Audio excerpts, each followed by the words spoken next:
Bom dia a todos. Estamos aqui hoje reunidos, muito felizmente, muito honrados com a presença de nossas três palestrantes para o Dia Internacional Humanitário. A Cátedra Sérgio Vieira de Mello, em parceria com o curso de Relações Internacionais aqui da Unisantos, da Universidade Católica de Santos, costuma fazer este evento todos os anos em celebração ao Dia Mundial Internacional do Trabalhador Humanitário.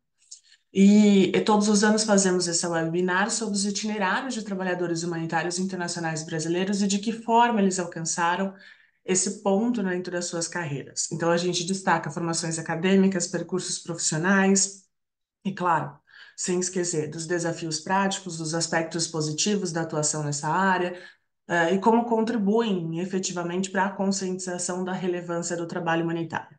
Hoje nós temos três palestrantes de diferentes formas de trabalho humanitário. A Ana Carolina Pinto Dantas, do Acnur, do Alto Comissariado das Nações Unidas para Refugiados. E eu não sei se vou falar seu sobrenome certo, Vivian, peço perdão. Desde já.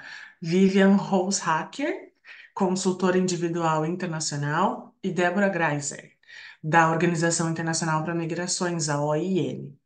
Há alguns anos a gente já faz o convite sempre para palestrantes mulheres virem nos brindar com palestras sobre suas carreiras acadêmicas, suas carreiras profissionais, seus percursos formativos. Em esse evento que fica gravado dentro da página Cátedra Sérgio Vieira de Mello, justamente para a gente demonstrar como é importante termos essa troca de conhecimento e essa troca de informação sobre como conseguir e estar com um trabalho humanitário internacional. Hoje a gente começa com a Ana Carolina Pinto Dantas, vou fazer aqui a leitura rápida da sua mini bio.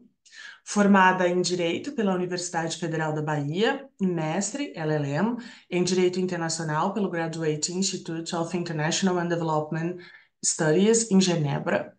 É oficial associada de Relações Externas do Acnur, Mauritânia, e coordena a equipe de comunicação, mobilização de recursos e gestão de parcerias estratégicas para apoiar refugiados e demandantes de asilo no país.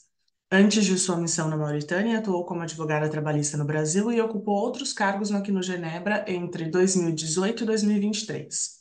Como oficial associada de políticas de reassentamento e vias complementares de admissão, além de oficial associada de proteção na equipe responsável pela organização do Fórum Global de Refugiados. Desde já eu te agradeço demais, a gente sabe da dificuldade de conciliar todas as questões de horários e datas das três conosco, então já desde já agradeço imensamente a participação de vocês. Ana, se você quiser começar, depois eu faço a apresentação quando for a hora do momento da fala das outras duas palestrantes. Obrigada. Tá mudo. Não sei se só para mim, mas para mim tá mudo. Ah, já lhe libero. Peraí. Pronto, tá conseguindo me ouvir agora? Perfeito, agora sim. Esqueci que era eu. Não tem problema. Muito obrigada, Gabriela. Muito obrigada pelo convite. Estou muito feliz de poder compartilhar um pouquinho da carreira, né, humanitária, de como foi a entrada no setor. Hoje estou falando com vocês de Nouakchott, que é a capital da Mauritânia. De vez em quando tem alguns problemas de internet, então eu espero que tudo vai funcionar bem, mas se em algum momento vocês não conseguirem me ouvir, pode me fazer um sinal e eu espero que vai dar tudo certo. Bom, eu pensei em começar um pouco desde o início mesmo, quando eu entrei na faculdade de Direito, né? É, em Salvador, a questão do direito internacional, do direito dos refugiados, não era muito forte na época que eu entrei na faculdade, lá em 2010, e eu não tinha muito conhecimento. Então, quando eu entrei na faculdade de Direito, eu achei que eu ia fazer concurso, não tinha o setor humanitário na cabeça, achei que eu ia fazer algum concurso para o judiciário, mas eu sempre tive muito forte a vontade de fazer um intercâmbio para experimentar outras culturas, para poder ver um pouco como seria essa experiência. E como eu não tinha, né, condição de fazer antes da faculdade, eu esperei até o momento da faculdade para tentar conseguir uma bolsa, para tentar sair do Brasil e ter essa experiência. Então, quando eu entrei na faculdade de Direito, ainda com o pensamento de que eu faria só um ano de intercâmbio e depois ia fazer o concurso, eu comecei logo a estagiar. Desde o primeiro semestre, eu comecei a estagiar como estagiária voluntária no Ministério Público, depois entrei em escritório de advocacia trabalhista, antes mesmo de estudar direito do trabalho na faculdade. Eu já estava em escritório de advocacia estagiando.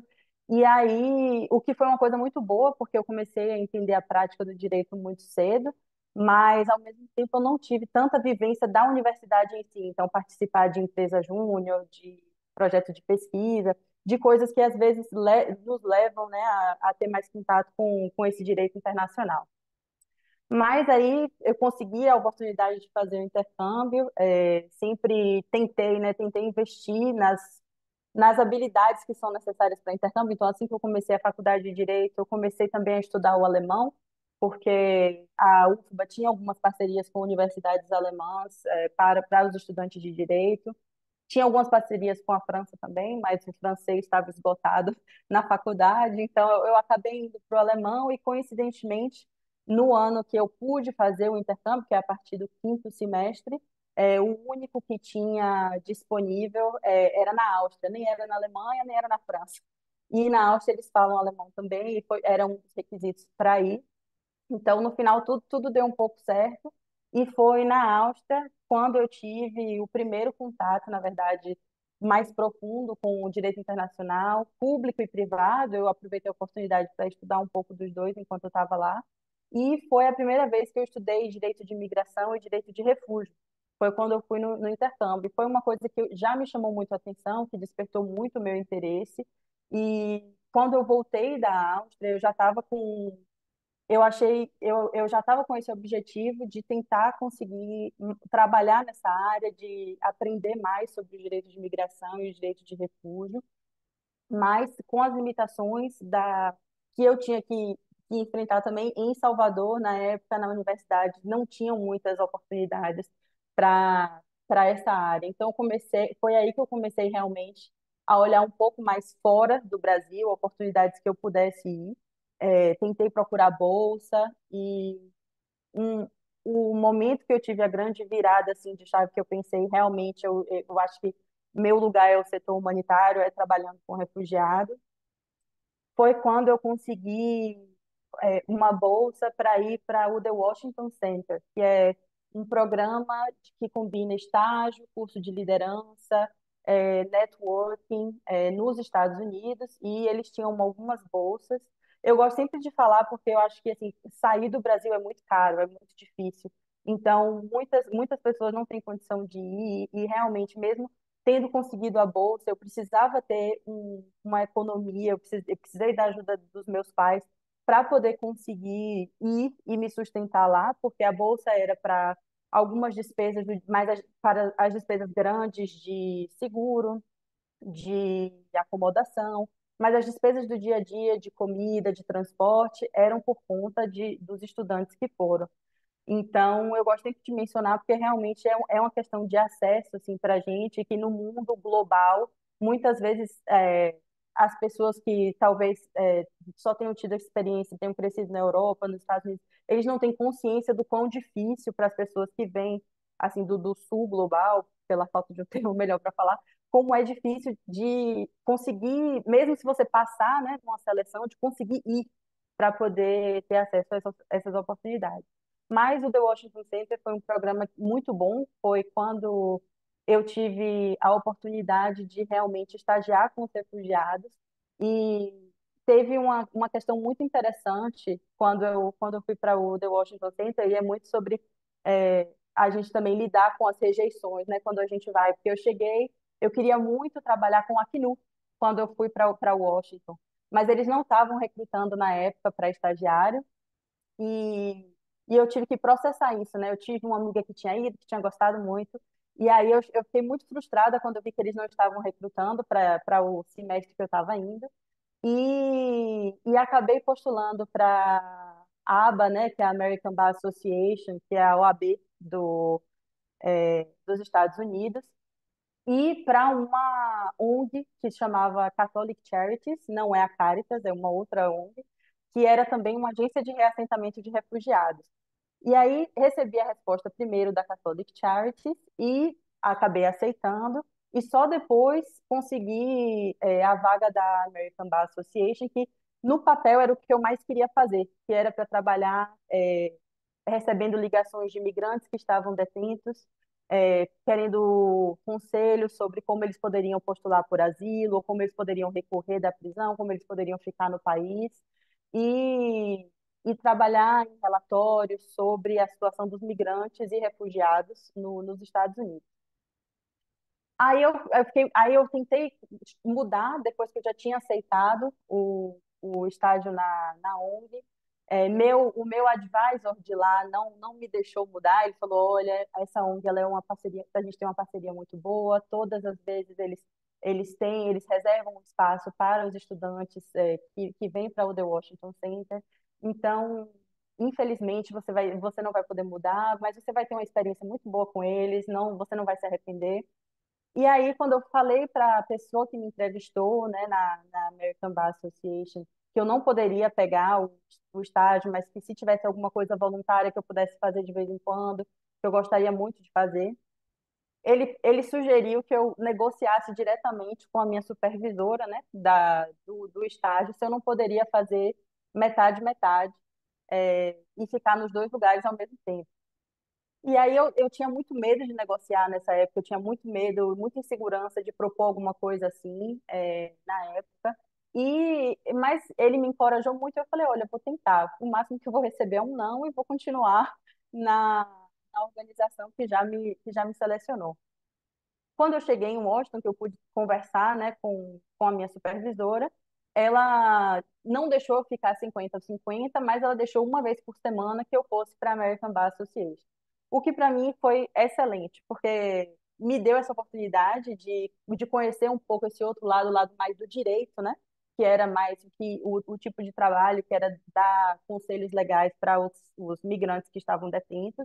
Mas foi graças a ter essa experiência na ONG, na Catholic Charities, que eu vi como me sentia trabalhando diretamente com refugiados, que foi a experiência onde eu fazia entrevista diretamente com os refugiados, que eu recebia os refugiados reassentados, eu era o primeiro ponto de contato quando eles chegavam nos Estados Unidos, explicava as diferenças culturais, como eles poderiam se matricular na escola, como eles poderiam ajustar currículo, escrever currículo pela primeira vez, dar essa ajuda mesmo, para ter certeza que eles pudessem acessar os direitos deles, né? E aí foi meio que quando a ficha caiu, é, que eu vi que realmente esse era o trabalho que eu queria fazer, que eu queria trabalhar diretamente com os refugiados e que para mim não seria suficiente apenas falar sobre o direito dos refugiados, aprender sobre o direito, mas que eu queria fazer alguma coisa para que eles pudessem, né, ter acesso a esses direitos.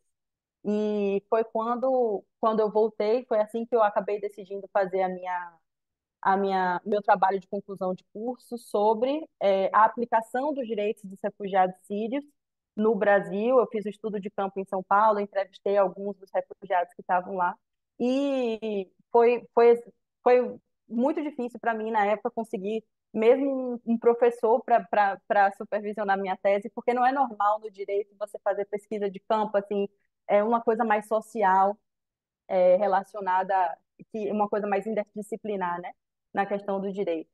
E aí, quando eu terminei a faculdade, estava naquela correria de fazer OAB, de, de fazer o trabalho de conclusão de curso, mas eu já tinha na cabeça que eu queria fazer um mestrado fora por duas razões.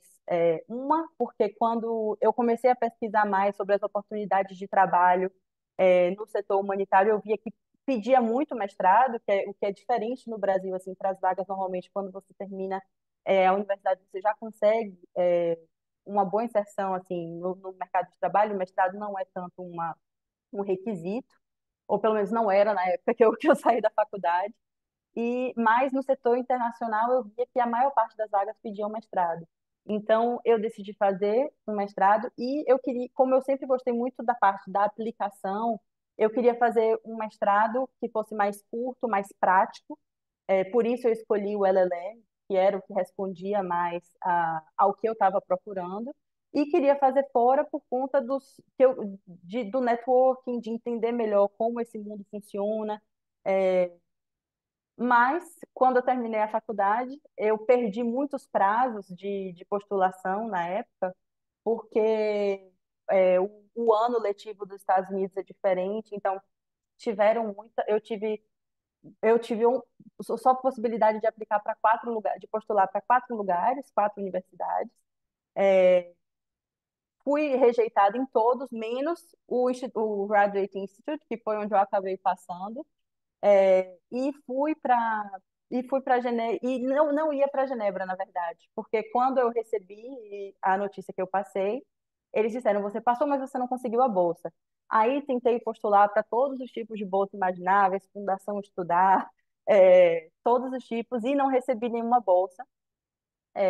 E isso já era em abril, o ano começa em setembro, então eu já estava sem esperança, já estava super triste, mas estava trabalhando como advogada trabalhista, então eu estava pensando, vou postular de novo no ano que vem e aí vou poder fazer mais postulações. E mesmo as postulações para essas universidades, assim, não sei se tem pessoas interessadas aqui em fazer mestrado fora, mas mesmo essas postulações custam dinheiro. Muitos desses institutos, muitas dessas universidades te cobram para enviar uma aplicação. Então, não é um processo fácil, é um processo assim de tentar postular para muitos lugares, mas ao mesmo tempo ver quais são as postulações estratégicas que a gente pode fazer por conta do custo. Então, quando eu já estava sem esperança, no final de junho, eu recebi uma mensagem do Instituto falando que uma bolsa tinha sido liberada e que eu poderia ir se eu ainda tivesse interesse. E aí eu perguntei mais informações, a bolsa cobria a mensalidade da universidade, mas não cobria os custos da vida cotidiana lá.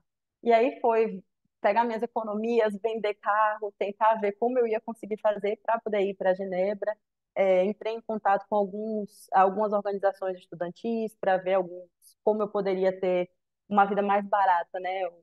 um, Pagar menos aluguel. Assim, Genebra é uma cidade super cara, muito, muito cara. Então, enfim, foi sofrido essa ida para Genebra, foi complicada, mas no final deu tudo certo. Eu cheguei em Genebra é, meio perdida, tentando me encontrar um pouco. Eu acho que é importante falar também das nossas próprias inseguranças quando a gente sai do Brasil, quando a gente vai e começa a fazer todo um mestrado em inglês, num lugar onde todo mundo fala francês, e me senti mesmo logo no início, tive muito a síndrome do impostor. Quando você chega, eu sentia que eu estava indo atrás dos meus colegas, que eu não estava conseguindo acompanhar as aulas como eu gostaria, que eu não e vendo assim até as interações, o modelo de aula lá é muito diferente. Aqui, na época que eu estava estudando no Brasil, era muito o modelo do professor fala, a gente escuta, anota e depois faz a prova, principalmente na área do direito. Aqui é completamente diferente, você tem ponto de participação por aula, você tem muitos trabalhos e muitas interações durante a aula que impactam a sua nota, a forma que você vai ser avaliada. Então, foi um momento de adaptação muito grande. Eu detestava Genebra por conta dos cursos. Eu não sabia o que era, né, a vida em Genebra. Eu só fazia, eu era estudar para casa, da casa para a faculdade. E aí, quando eu estava lá, eu achei, poxa, tô no mestrado, tô fazendo mestrado aqui em Genebra. Quando eu me formar, vou procurar um trabalho. O Instituto uma universidade muito conhecida. Vai dar tudo certo. Estava pensando muito positivo. Consegui um estágio pago, outro, mas sem nenhuma possibilidade de se tornar uma posição, né? E aí foi chegando perto do fim do curso e eu fui vendo, não tem muita oportunidade surgindo. E aí eu enviei mais de 137 postulações por vaga. Eu lembro que eu tinha uma folha Excel que eu ia colocando cada vaga que eu postulava, se eu tinha recebido notícia ou não. E eu postulei para 137. No final, eu consegui, acho que são entre 5 e 7 entrevistas, e consegui só duas, passei para 2 vagas só. Então, é um trabalho de perseverança, de realmente não levar para o lado pessoal, porque não era só eu que estava fazendo isso, meus colegas de mestrado também estavam enviando centenas de aplicações, tentando realmente a todos os tipos para Genebra, para fora de Genebra, para o campo, usando todas as plataformas que estavam ao nosso alcance. E aí eu finalmente consegui minha chance de entrar no Acnu, né? Que era o que eu queria fazer lá quando eu fui para Washington e não consegui. E aí, por conta dessa experiência em Washington, que não foi no Acnu, mas que eu estava recebendo os refugiados reassentados para os Estados Unidos, eu consegui uma vaga de estagiária, depois do mestrado, no Acnu, em Genebra, na unidade de reassentamento e vias complementares de admissão. E eu acho que isso tem a ver com ter essa experiência, mas também com o trabalho voluntário que eu fiz com o Acnu enquanto eu estava em Genebra. Eu ajudei a organizar eventos com o Acnu, puramente voluntário, nada a ver exatamente com o trabalho que eu fui fazer depois com o reassentamento, mas eu já tinha uma referência na organização que eu podia colocar no meu currículo, que no final, depois de anos, né, que eu já tinha passado, ela falou que ela realmente deu minha referência, que foi pedido, que a minha chefe, antes de me contratar, contactou ela para pedir a referência é, sobre mim. Então, são as pequenas coisas que a gente vai fazendo e aí no final acho tudo vai encontrando o seu lugar. E aí desde que eu comecei no Acnu como também por estar na hora certa, no lugar certo. Eles precisavam de uma pessoa para começar na semana seguinte. E eu estava já em Genebra, eu já tinha alguma experiência com a Acnu e eu podia começar. Então, também estar um pouco no lugar certo, na hora certa. Comecei o estágio e aí eu fui descobrir como era o mundo realmente das organizações internacionais, a questão da instabilidade, que foi exatamente isso que eu não queria quando eu comecei o curso de Direito, né? Eu queria fazer um concurso para ter estabilidade e me vi entrando na organização que eu sempre quis trabalhar e descobrindo quão estável os contratos são, a forma de trabalho é.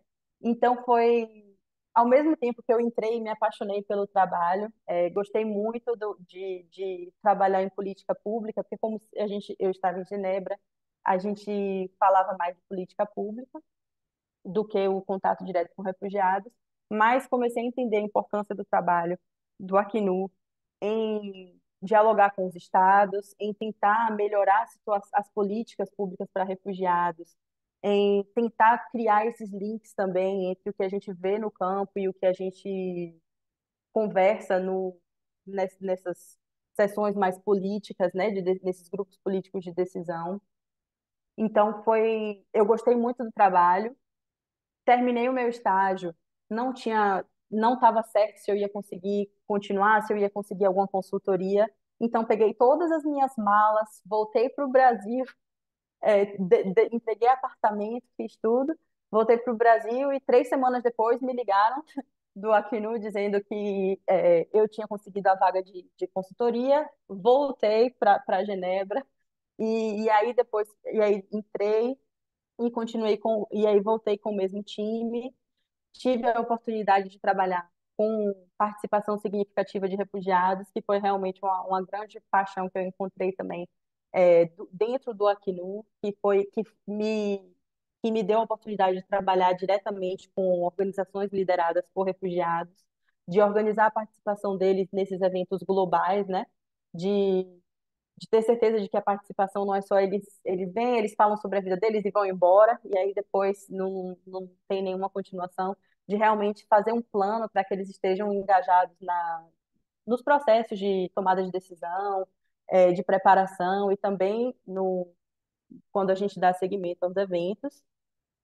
E trabalhei muito também com parcerias, foi como eu conheci a professora Liliana. A gente estava trabalhando juntas para expandir a Cátedra Sérgio Vieira de Mello, que eu acho que hoje já está em 10 países.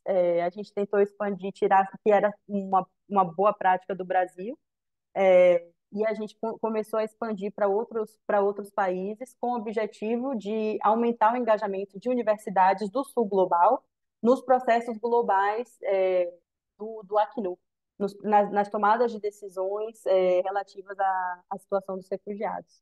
Então, foi um trabalho que me permitiu também pela primeira vez trabalhar com aqui no Brasil, que foi super interessante, e conseguir engajar mais as diferentes universidades em outros países.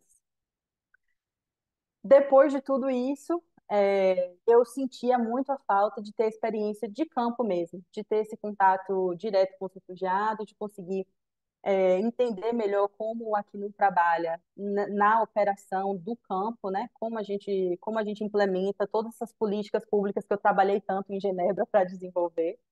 E então eu tentei muito e por mais de um ano, mesmo já trabalhando no Acnur, eu fiquei postulando por posições diferentes para poder conseguir ir para o campo. Depois de um ano, eu vim para a Mauritânia, como relações externas, o que eu nunca tinha feito na vida, mas eu tinha conseguido adquirir algumas experiências e competências que eram muito necessárias para esse cargo, como a questão de parceria estratégica, a questão de escrita também. Esses anos em Genebra, para mim, foram muito importantes, e no Acnur para melhorar a minha escrita em inglês, para desenvolver o meu francês, aprender uma língua nova. Então, durante esse tempo que eu estava no Acnur, eu fui adquirindo essas experiências para poder vir para a Mauritânia e aprender coisas novas, assim, sobre organização, sobre como engajar com os doadores, como contar a história dos refugiados de uma forma que eles se sintam contemplados, mas também que as pessoas entendam como não só o sofrimento, mas também o potencial que eles têm de contribuir para a sociedade quando eles chegam. E, enfim, eu vou parar por aqui, porque eu acho que eu já passei do meu tempo, mas se eu puder só terminar falando algumas dicas, né? Se tiver alguém que queira entrar nesse mundo, eu pensei assim em 5 dicas que eu poderia dar. A primeira é não tenha vergonha de contactar alguém, não tenha medo de receber um não. Para você entrar nesse setor, tem muita coisa que você só entende depois que você está nele, tem muitas coisas de funcionamento que você só entende quando você está nele. Então, é muito importante todo mundo tentar é, ter conversas com pessoas que estão no setor para entender se é isso mesmo que você quer, para entender se é o que você espera, para entender quais são os pontos de entrada. Eu aconselho também estar com a terapia em dia, porque eu acho que assim, tem muito sacrifício pessoal. Eu sou apaixonada pelo meu trabalho, eu gosto muito do que eu faço, eu estou muito feliz de estar na Mauritânia, mas ao mesmo tempo a minha família toda está no Brasil, o meu parceiro está em Genebra, e, o dia a dia pode ser muito difícil. E o que faz com que a gente continue trabalhando são os dias em que a gente tem as pequenas e as grandes vitórias. A pequena vitória pode ser um refugiado que me manda uma mensagem falando: Poxa, muito obrigada, eu precisava conversar, ou muito obrigada por ter me ajudado a desenvolver um panfleto para a minha organização. Ou pode ser quando eu estava no Fórum Mundial dos Refugiados e eu vi a participação de 300 refugiados baseado no plano que eu tinha trabalhado com a equipe lá. E todas essas vitórias, e essas pequenas vitórias ou grandes vitórias são que vai mantendo a gente. Mas mesmo assim, a terapia eu aconselho.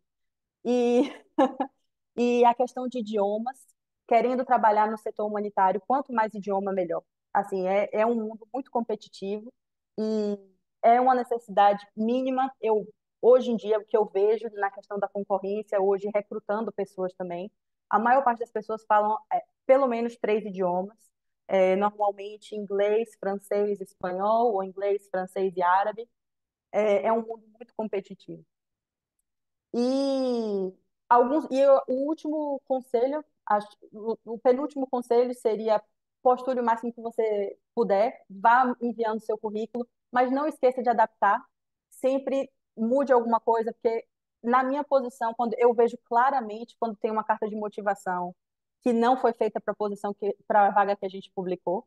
Então, postule muito e não fique decepcionado em não receber nenhuma resposta ou receber muitos não. É como é o processo que acontece normalmente nas vagas internacionais. E o último, eu pensei em dar algumas dicas de ponto de entrada, caso as pessoas não saibam, para o sistema da ONU. Um dos pontos de entradas mais conhecidos é a ONU Voluntários, né, que é a plataforma da ONU para voluntários. O nome é ONU Voluntários, mas as pessoas recebem um valor. Então, mesmo que a pessoa vá como ONU Voluntários, eles recebem uma bolsa, as pessoas recebem uma bolsa e tem como se sustentar no país em que elas forem. Então, é uma excelente porta de entrada. Estágio, no Acnu o estágio é pago desde 2018, então, mas o valor é bem pequeno, então ser estratégico também, onde vocês vão postular para estágio. O Aqui no Brasil também, eu acho que é uma excelente porta de entrada. A maior parte dos colegas brasileiros que eu tenho começaram pelo Aqui no Brasil. O meu percurso foi um pouco diferente, mas a maior parte dos colegas que eu conheço começaram no Aqui no Brasil e gostaram muito da experiência. Para aqueles que têm dupla nacionalidade, tem um programa que se chama JPO, que é o Junior Professional Officer, e alguns países pagam, né, e facilitam a entrada dos nacionais, das pessoas da nacionalidade deles em diferentes organizações da ONU. E tem o YPP, que é o Young Professionals Program, que eu conheço pouquíssimas pessoas que entraram na ONU por ele, mas é também um ponto de entrada, apesar de ser muito mais difícil, de vagas muito limitadas. Mas eu acho que é isso. Eu espero que tenha sido útil para quem está tentando entrar no setor e eu fico à disposição para responder qualquer pergunta que vocês tiverem. Obrigada, Ana. Com certeza foi muito enriquecedor saber da sua jornada até esse momento, né? Até chegar aí. Quando eu era bem mais nova, quando eu ainda era Young Professional Program, agora eu não sou mais, porque eu tenho uma ano limite, né? Eu postulei, fiz a prova, inclusive. Fiquei na última fase, mas só participar do processo já é bastante interessante, né? Já é muito diferente do que normalmente a gente vê. E é um concurso muito querido, assim, muito agraciado, muito bonito, né? Então, acho que vale a pena tentar. Obrigada, Ana. Eu só vou pedir, eu tô vendo aqui vários alunos entrando, eu vou pedir que se tiverem alguma dúvida, qualquer questão a colocar, qualquer uma das três palestrantes, podem colocar no chat, que ao final das três palestras a gente vai direcionar eventuais perguntas que estejam no chat para a gente poder passar, tá?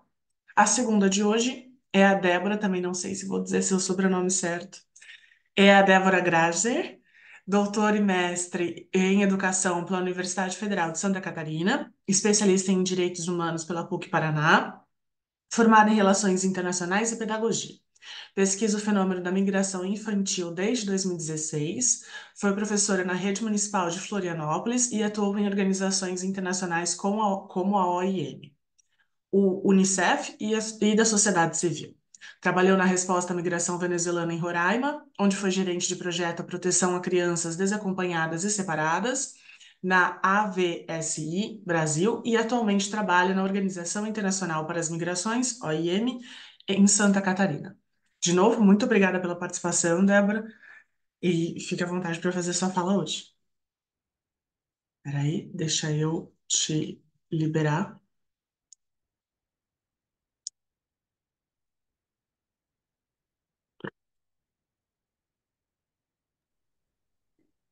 Bom dia a todas e todos. Primeiramente, eu queria agradecer o convite da Unisantos, e agradecer também a professora Liliana Jubilu e também a Gabriela Soldano, que estão aqui. Queria dar um bom dia para a Vivian e para a Ana Carolina, que estão aqui comigo. E acredito que foi importante escutar a Ana Carolina, acho que a minha história muitas vezes se entrelaça com a dela, assim. Então, foi importante escutar a experiência dela. Eu vou tentar dar uma resumida nas minhas graduações, porque eu tenho duas. Mas, assim, contando um pouquinho da minha trajetória, né? Eu sou formada em Pedagogia e Relações Internacionais. E foi pela educação que eu acabei tendo contato com a área humanitária. Então, para contar um pouquinho da minha trajetória também, eu estudei na Universidade Federal de Santa Catarina. E o meu primeiro curso foi Pedagogia. Quando eu entrei na faculdade em 2007, nem existia o curso de Relações Internacionais na UFSC. Ele é um curso que veio com uma reforma do Reúne. Então, eu me formei em Pedagogia e quando eu estava fazendo pedagogia, eu tive meu primeiro intercâmbio, né? Acho que como a Ana Carolina mencionou também, eu postulei para várias universidades e eu sempre tive um sonho de estudar na Itália. Então, os meus pais estão aqui presentes, meu irmão. A gente estudou em São Paulo em um colégio italiano, então aprendi italiano desde pequena e sempre tive o sonho de ir para a Itália. Também postulei para muitas bolsas, porque, como a Ana Carolina falou, o custo de vida é muito alto para nós brasileiros, né? Quando converte para euro e dólar, a diferença é muito grande. Então, eu também apliquei para muitas bolsas. Eu fiz parte de um processo seletivo do consulado da Itália em São Paulo. Então, eu morava em Florianópolis. Eu fui fazer uma prova em São Paulo. A minha mãe foi junto comigo. Eu tive vários problemas para traduzir os meus documentos, que a gente vê muitas vezes as pessoas migrantes refugiadas com a questão da documentação. Eu tive essa questão de ter feito escola em São Paulo, Universidade de Santa Catarina, então meu diploma da escola tinha que ser validado por um órgão de São Paulo, tinha que passar pelo MRE, pelo Ministério das Relações Exteriores. O documento de Santa Catarina não precisava passar pelo Ministério das Relações Exteriores, precisava passar pela Secretaria de Educação. Então eu vivi muito esse nervoso assim de traduzir os documentos para tentar uma bolsa. E o que aconteceu comigo é que eu sempre tive o sonho de estudar em Bolonha, e aí eu estudava pedagogia quando eu fui fazer uma parte da faculdade na Itália. E eu cheguei em Bolonha, e quando eu cheguei lá, o que aconteceu foi que eu tinha passado por uma bolsa de 3 anos, era na verdade para fazer a graduação toda, e eu já estava no último ano de graduação no Brasil. Então eu já tinha cursado 3 anos de pedagogia, eu precisaria cursar mais 3 na Itália. E aí, conversando com a minha família e também com alguns professores da universidade, eu acabei desistindo da bolsa porque eu não ia ficar 3 anos na Itália para concluir pedagogia e acabei indo para Roma, porque Roma tinha também intercâmbio com a Universidade Federal de Santa Catarina, onde eu estudava, mas Bolonha não tinha convênio com a educação. Então eu tive que ir para Roma, então foi toda uma mudança também. Tive que correr atrás de outros estágios, buscar outras experiências para poder me sustentar em Roma. Também tive muito apoio da minha família para poder ter essa mudança. Então eu cheguei em Bolonha e acabei indo para Roma. E aí, por conta de todas essas minhas questões com documentação, eu também acabei tendo contato com a Embaixada do Brasil na Itália, né? E toda essa história com a documentação, quando eu terminei pedagogia, me fez começar a estudar para o Itamaraty. Então, eu comecei primeiro estudando para ser diplomata. E aí, eu comecei a fazer cursinhos. Eu não sei se alguém aqui também tem interesse na carreira diplomática, mas eu fiz o CLIO, que também é muito caro. E, ao mesmo tempo, eu passei por um concurso público em Florianópolis para ser professora na prefeitura de Florianópolis, trabalhar como professora de educação infantil. Então, eu fui professora também por 3 anos, eu fui servidora pública, e nesse meio tempo eu estudava para o Itamaraty, e eu achava o cursinho muito caro. E aí foi quando eu tive a ideia de aplicar para Relações Internacionais. E foi assim que eu fui parar no curso de Relações Internacionais. Ele foi o meu segundo curso. A maioria dos meus colegas eram muito mais novos que eu, então eu tive essa experiência de estudar com pessoas muito mais jovens, como a Ana Carolina mencionou, vários falavam várias línguas, assim, a gente vê que é um outro público de relações internacionais. E aí, com isso de cursar relações internacionais, estava difícil para mim conciliar o meu trabalho como professora e a faculdade de relações internacionais, porque o curso aqui em Florianópolis é vespertino. Então, eu estava tendo muita dificuldade de conciliar as duas coisas. Foi quando eu resolvi fazer o mestrado, porque eu pensei, eu vou ficar o dia todo na universidade e com a bolsa do mestrado eu vou conseguir terminar relações internacionais.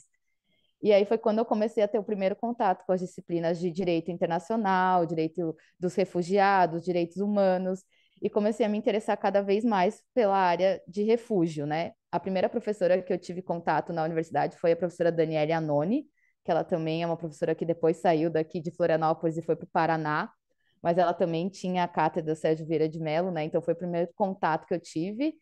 E aí eu acabei no mestrado indo pesquisar sobre a questão dos direitos das crianças refugiadas. E aí foi também quando eu tive muito contato com os textos da professora Liliana Jubilu, que para mim é uma referência, assim, então eu fico muito feliz com esse convite. E aí no mestrado que eu comecei a estudar a questão dos direitos das crianças e da questão da voz, da questão da participação da criança no cenário internacional. E com isso eu concluí o meu mestrado e acabei também recebendo o prêmio da Cátedra Sérgio Vieira de Mello. Então, a minha dissertação de mestrado ela foi premiada, né, pela cátedra. Eu tive, né, esse privilégio de receber esse prêmio, né, que foi no Paraná. E foi quando também eu comecei a olhar para os editais das Nações Unidas. Aí eu já não estava mais tão, assim, com tanta gana de estudar para o Itamaraty, eu já tinha estudado há alguns anos e pensei, eu acho que eu quero trabalhar com pessoas migrantes e refugiadas. E foi quando, em 2019, eu comecei a aplicar. como a Ana Carolina mencionou, também antes de aplicar, eu fiz trabalho voluntário. E aí, o meu primeiro trabalho voluntário com migração e refúgio foi no CEDIC, que é Centro de Direitos Humanos e Cidadania do Imigrante, que fica em São Paulo. Então, a primeira organização da sociedade civil que eu fiz trabalho voluntário foi o CEDIC, e também apoiei em algumas ações para crianças, como assim, Dia das Crianças e questão de brinquedos, integração. O CEDIC também tinha um projeto junto com a Prefeitura de São Paulo que chama Tendas da Cidadania, que era voltado para crianças refugiadas e imigrantes. Então, assim, comecei esse primeiro contato como voluntária, e aí o meu contato com o CEDIC, eu acredito que foi lá em 2016 para 2017, e eu fazia esse trabalho voluntário, mas eu estava em Florianópolis, então era meio que à distância, e eu concluí o meu mestrado em 2018, e o que aconteceu é que eu acabei indo direto para o doutorado, e eu segui estudando sobre as crianças migrantes refugiadas.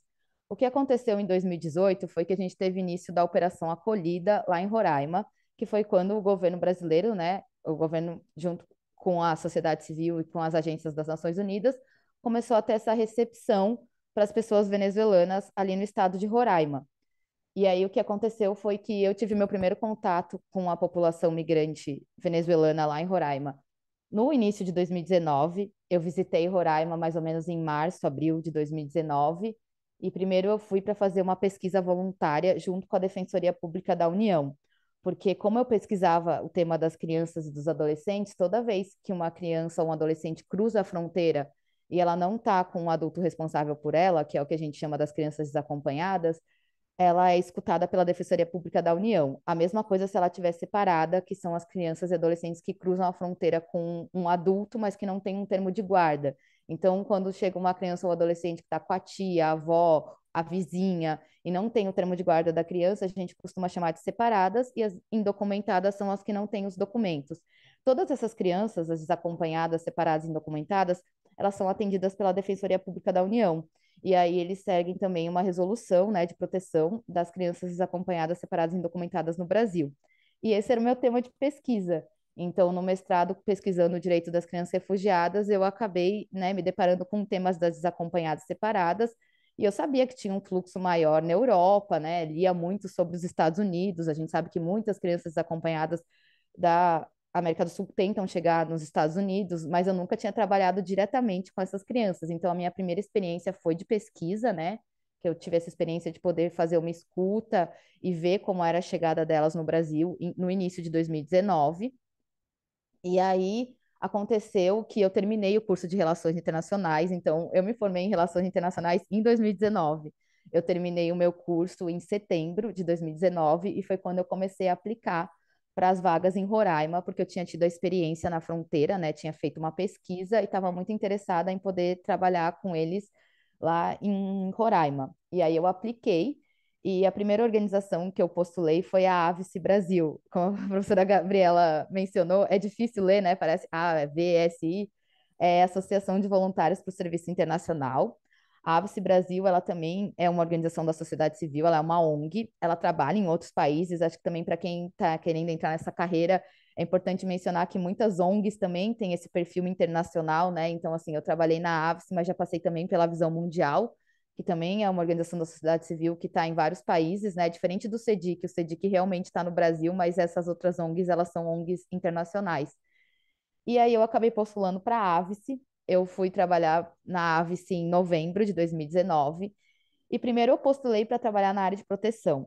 E aí eu não sei se todas as pessoas aqui têm um conhecimento um pouquinho da área de proteção, mas a área de proteção é uma área que tem várias agências das Nações Unidas, acho que é importante explicar, e é uma área que ela acaba tendo uma equipe multidisciplinar, assim, muitas pessoas da proteção vêm do direito, algumas vêm de relações internacionais, outras de psicologia, tem assistentes sociais, tem antropólogos. Então, acho que é uma área que ela acaba abarcando muitas graduações, porque basicamente a proteção vai variar de agência para agência, né? mas ela tem muito essa questão da proteção dos direitos, do acesso a direitos, né? Então, só para dar um exemplo, mas na OIM, quando eu trabalhei na proteção em Roraima, a gente costumava fazer a escuta, né? A gente faz a escuta imediata das pessoas que chegam ao Brasil para entender as necessidades delas e poder fazer os encaminhamentos. Então, se a pessoa precisa de algum auxílio, se ela precisa de apoio da assistência social, ou se ela teve alguma violação de direitos, se ela precisa ir numa delegacia fazer um boletim de ocorrência. Então, na área de proteção, a gente tem muita essa articulação com a rede local. Então, tem esse entendimento também dos serviços, né? Da questão de encaminhamento para a saúde, encaminhamento para a questão da delegacia, para a questão da Defensoria Pública do Estado. Então, se precisa chamar o Conselho Tutelar. Então, é uma área que ela também te dá essa visão mais ampla, né? E de como a pessoa pode acessar os direitos quando ela chega no país, né? No caso, eu estou falando mais do Brasil, que a minha experiência é aqui no Brasil. Mas aí, só para completar, eu fui trabalhar em Roraima, na área de proteção, na Avice Brasil. Mas, assim, eu trabalhei poucos dias na área de proteção e a Avice acabou tendo um projeto em parceria com o Unicef, que era para proteção de crianças desacompanhadas separadas. Foi aí a minha primeira experiência como gerente de projetos. Eu fui a primeira coordenadora da Avice Brasil de crianças, de proteção de crianças acompanhadas separadas, e eu acredito que seja o primeiro projeto no Brasil, porque foi a primeira vez que o Brasil teve um fluxo intenso de crianças desacompanhadas separadas. Às vezes, quando eu falo para alguém que eu trabalhava com crianças desacompanhadas separadas, ela fala, mas você estava nos Estados Unidos? Eu falo, não, eu estava em Roraima. Então, assim, o Brasil tem recebido crianças desacompanhadas separadas, esse fluxo cresceu desde 2018, por isso que o projeto ele foi inaugurado em 2019, ele ainda existe até hoje, o projeto de proteção de crianças desacompanhadas separadas da Avice Brasil, ele continua sendo gerido pela Avice junto com o Unicef, que acho também é importante mencionar essas situações, porque às vezes os projetos das Nações Unidas também eles variam de parceiro implementador, né? Muitas agências da ONU, elas têm o apoio de organizações da sociedade civil, que são chamadas de parceiros implementadores para implementar projetos, e às vezes também troca o parceiro implementador. Então, acho que é importante também mencionar, mas esse projeto que eu coordenei em 2019, 2020, ele continua com a Avice Brasil em parceria com o Unicef. E aí foi dessa experiência de proteção com as crianças acompanhadas separadas que eu acabei entrando na OIM. Também entrei na OIM a primeira vez para atuar na equipe de proteção em Roraima. E aí o que aconteceu é que eu estava na reta final do meu doutorado e acabei tendo que voltar para Santa Catarina para concluir o meu doutorado. Então, assim, eu tive parte da escrita da minha tese junto com o trabalho em Roraima, que é um trabalho de campo, então para mim também foi bem pesado. No doutorado também eu tive a sorte, né, o prazer de fazer uma disciplina na Unisantos, então eu consegui fazer uma disciplina como aluna especial da professora Liliana, de Direito Internacional dos Refugiados, que também me ajudou muito durante os meus estudos. Então, acabou que eu voltei para Santa Catarina para concluir o meu doutorado, que estava atrasado, né? Com isso, eu acabei atrasando meus estudos por ter ficado quase 2 anos em Roraima. Eu trabalhei por 1 ano e 8 meses na Operação Acolhida, sempre conciliando, tentando conciliar o trabalho com escritas de artigos, publicações, porque eu também tinha que publicar ao mesmo tempo que eu estava trabalhando na fronteira e eu trabalhava nas duas cidades. Em Roraima, eu era gerente em Boa Vista e Pacaraima. Então, assim, eu não sei se todo mundo conhece, mas Pacaraima fica 3 horas de Boa Vista de carro. É uma estrada que só tem uma mão para ir, uma mão para voltar, não tem sinal de celular. Então, todas as semanas, quando eu entrava no carro para ir para Pacaraima, eu ficava 3 horas incomunicável na ida, 3 horas incomunicada na volta. E esse projeto que eu fui gerente tinha 20, chegou a ter 24 colaboradores. A gente chegou a aumentar a equipe durante a pandemia, então acho que também é importante entender que as Nações Unidas e a sociedade civil, elas também se adaptam muito às emergências. Então, não sei quem tem interesse nessa área, mas na área da emergência a gente está sempre se adaptando. Então, durante a pandemia, a gente teve que criar uma equipe, caso as crianças e adolescentes viessem a ficar sozinhas por conta do responsável estar em tratamento, estar em área de isolamento. Então, foi uma equipe que foi contratada assim de uma forma muito rápida, muitas entrevistas, muitas escritas de Tor, né, dos termos de referência. Então, assim, a gente tem essas situações nas Nações Unidas que às vezes é difícil explicar para as pessoas que de repente abrem algumas vagas para emergência e essas vagas existem por 4, 5 meses e depois elas são fechadas.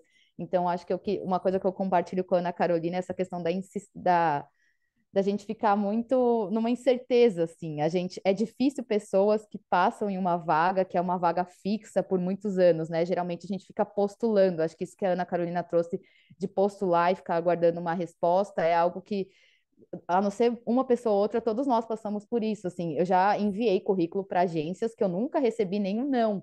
Então, assim, às vezes a gente recebe uma negativa da entrevista, do processo seletivo, mas tem outras que a gente não recebe nenhum e-mail, assim. Como ela falou que tinha uma planilha, eu, às vezes, quando nem recebo não, eu já até me perco qual vaga que eu já mandei, porque a gente fica um tempo esperando uma resposta. Então, acho que é importante compartilhar isso para quem vai tentar, porque eu acho que todos nós que hoje trabalhamos nas Nações Unidas já passamos por isso. E como a Carolina mencionou também, eu comecei como consultora. A minha primeira experiência foi como consultora na Unesco, que eu fiz uma pesquisa para a Unesco, que era Buenos Aires, mas eu participei enquanto Brasil. Então, foi uma pesquisa que eu fiz para Buenos Aires remota, enquanto eu estava em Roraima, porque eles precisavam de alguém que tivesse em loco em Roraima. Porque Roraima também tem uma questão que às vezes é muito difícil você fazer uma pesquisa lá se você não tiver em contato direto com as pessoas, porque às vezes elas não respondem e-mail. Então, essa experiência de campo que eu tive em Roraima, ela também me fez ter outra perspectiva sobre os fluxos de migração, sobre a rede de proteção de atendimento.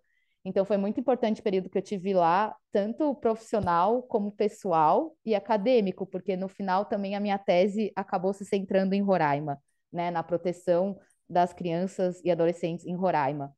Então, acho que tudo isso que a Ana Carolina passou para cá é algo que perdura pelos trabalhadores humanitários de aplicar para várias vagas e muitas vezes não ter o retorno.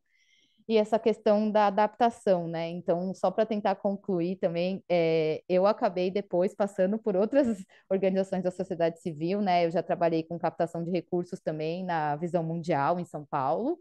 E hoje eu estou na OIM, na Agência da ONU para as Migrações em Santa Catarina. Eu retornei recentemente, depois de ter passado pelo Unicef. Então, acho que é importante também mencionar, diferente da Ana Carolina, a minha trajetória se mistura com muitas agências. Eu, ano passado, fui trabalhar no Unicef Brasil, em Brasília, e aí também acho que é importante ter esse mapeamento, assim, para quem está interessado em seguir carreira no Brasil. O escritório de Brasília, geralmente, ele responde pelo país todo, né? Então, é um escritório que trabalha muito mais na perspectiva de elaboração de programas, budget, então orçamentos, iniciativas, tem um contato com as pessoas que estão nos escritórios de campo. O Unicef, que é a agência da ONU para a criança, né, ele tem 8 escritórios zonais no Brasil. Então, a pessoa que está em Brasília, ela tem contato com esses 8 escritórios da área, né? Eu era da área de proteção à criança, então trabalhei em contato com esses outros colegas e é muita questão de programas, projetos, iniciativas, controle orçamentário e também questão de diálogo com o governo. A gente tem muita parte de advocacy, né? Então, estando em Brasília, tem muito contato com os ministérios, né? No caso do Unicef, Ministério dos Direitos Humanos, Ministério Racial, questão de segurança pública. Então, tem muitas áreas, cada pessoa é responsável por uma, né? Educação. Eu também no Unicef trabalhei na área de proteção, eu era oficial de proteção à criança no Unicef. Então, no meu caso, eu era um ponto focal com o Ministério dos Direitos Humanos, trabalhava mais na pasta do enfrentamento à questão de assédio, né? Assédio de crianças e adolescentes e violência.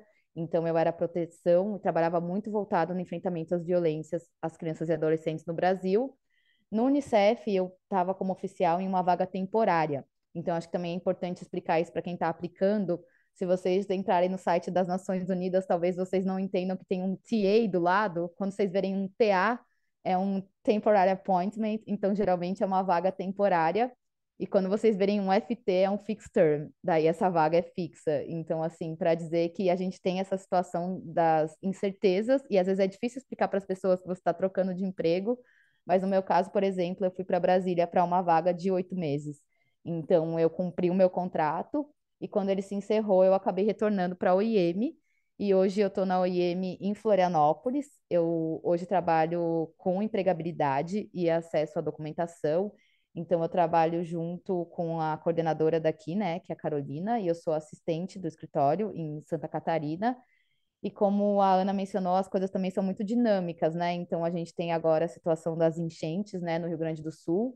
Eu estive quase um mês em Porto Alegre, apoiando na questão do abrigamento e também no acesso a direitos nos abrigos que são voltados, né, para a população migrante, refugiada e também as vítimas das enchentes. Então, lá em Porto Alegre, a gente tem o Centro Humanitário de Acolhimento. Então, esses centros humanitários de acolhimento, eles estão sendo geridos pela OIM, a gestão é da OIM e é uma parceria junto com a FEComércio e junto com o estado do Rio Grande do Sul. Então, hoje, né, a OIM está atuando nesse projeto lá no Rio Grande do Sul, que faz a gestão de 3 centros humanitários de acolhimento. A gente está com um centro em Porto Alegre, dois em Canoas. Eu estive lá quase um mês, apoiando tanto na proteção como na gestão do Centro Humanitário de Acolhimento Vida, que fica em Porto Alegre. Eu retornei semana passada e agora, domingo, eu estou indo para Chapecó. Então, é importante explicar também que nessa área a gente acaba sendo enviado para as missões que são esporádicas.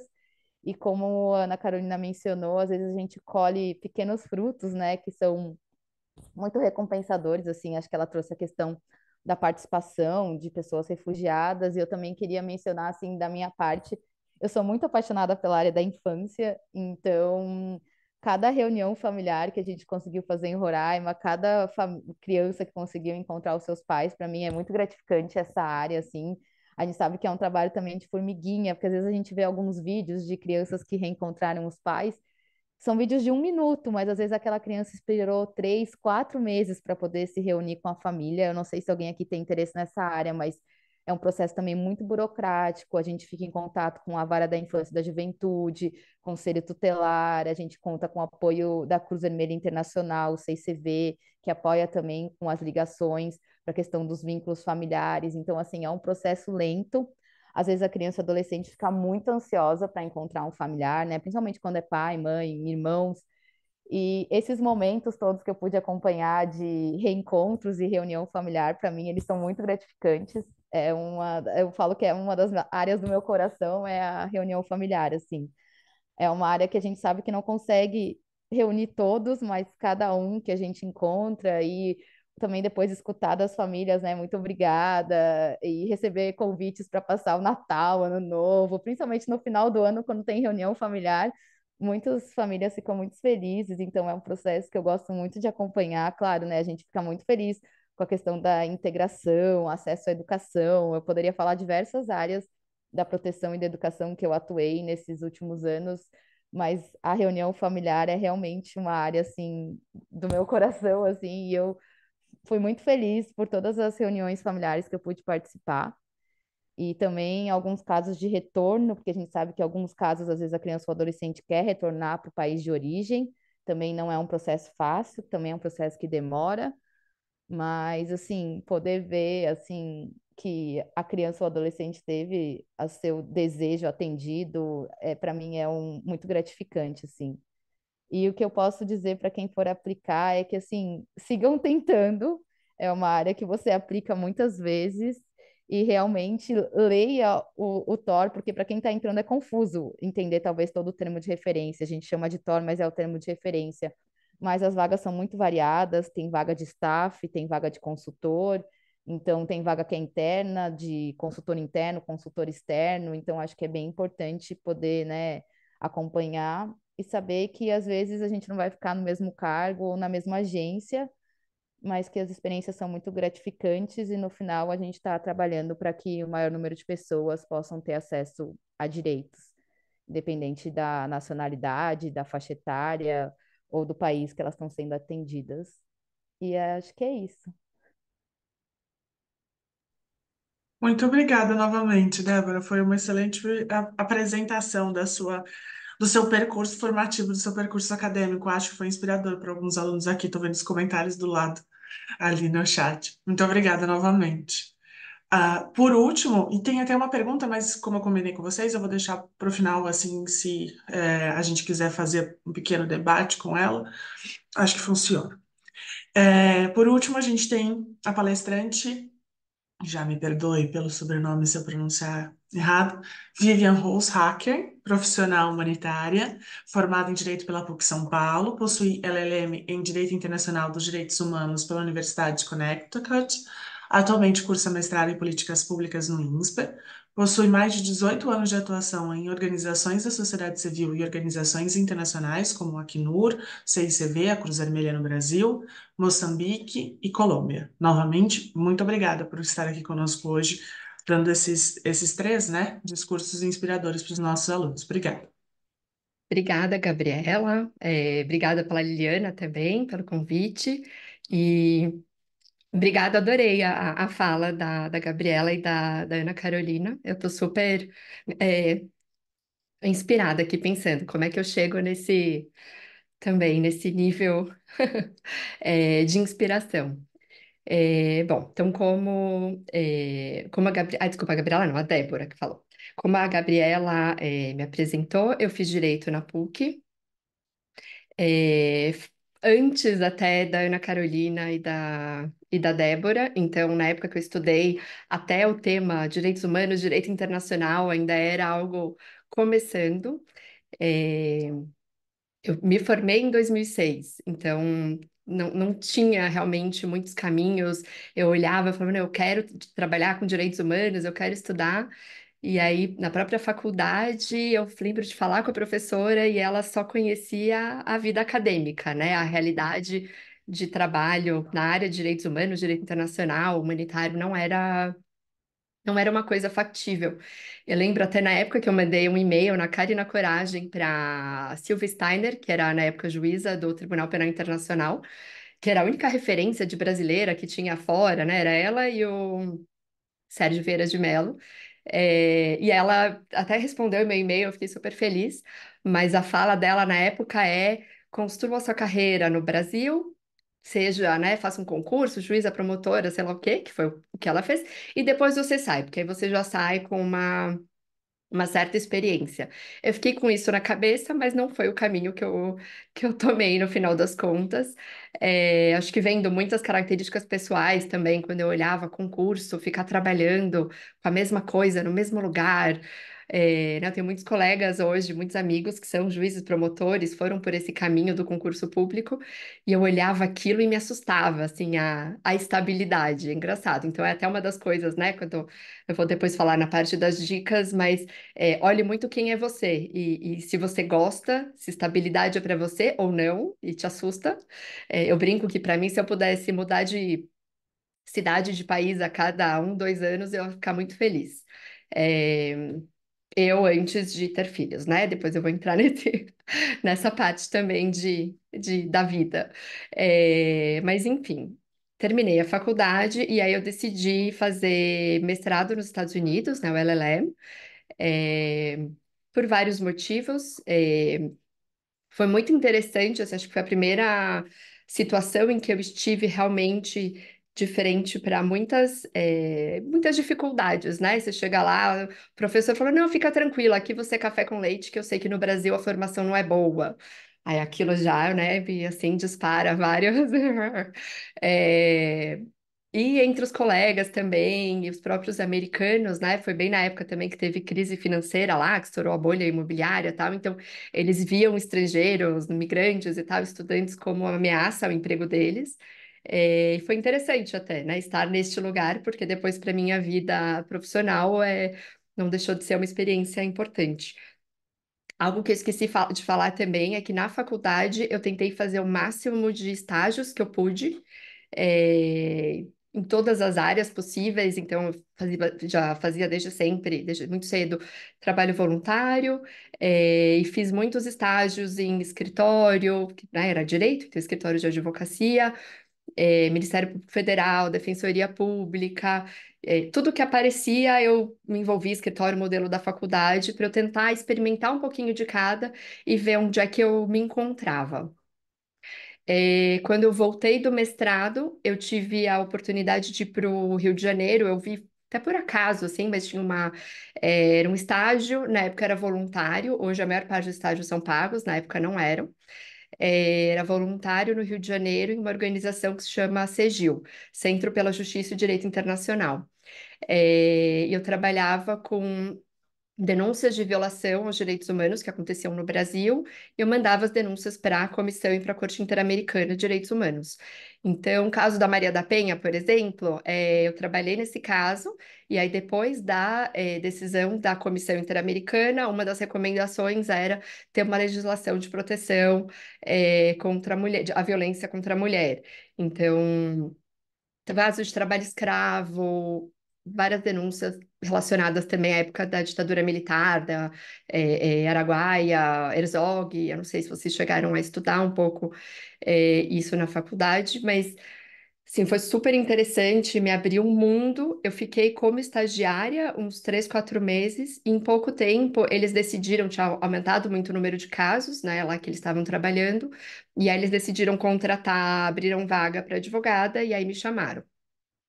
Então, a primeira coisa, isso eu pensei bastante, assim, porque é super, é complicado a gente falar para vocês que sim, tem que fazer estágio.